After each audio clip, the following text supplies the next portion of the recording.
आम्ही प्रपोजल दिलं महिला बँकेची स्थापनेसाठी, मसवड त्याचा मुख्य कार्यालय, आणि RBI मध्ये प्रपोजल दिल्यानंतर मी माघारी आली आणि परत त्याची चौकशी करायला गेली। त्यावेळी त्यांनी आम्हाला सांगितलं की आम्ही तुम्हाला ह्या बँकेचा परवाना देऊ, लायसन्स देऊ शकत नाही, कारण तुमच्या सगळ्या संस्थापक सभासद त्यांना लिहिता वाचता येत नाही, त्यांचं जिथे नाव आहे, व्यवसाय आहे, भाजीपाला विक्री असू द्या, दूध विक्री असू द्या, तिथे अंगठा आहे आणि आम्ही लायसन्स नाही देणार। संस्थापक सभासदांना लिहिता वाचता येत नाही, त्या बँकेला आम्ही परवाना नाही देऊ शकत।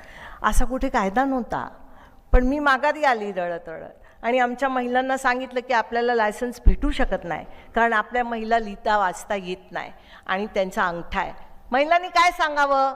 त्यांनी सांगितलं की आम्हाला लिहिता वाचता येत नाही, कारण आमच्याकडे शाळाच नव्हत्या त्यावेळी। मग ते म्हणल्या की तू त्या तेवढी का रडते? आम्ही आजपासून लिहायला वाचायला शिकू, आणि आमचे लिटरसी क्लासेस चालू झाले।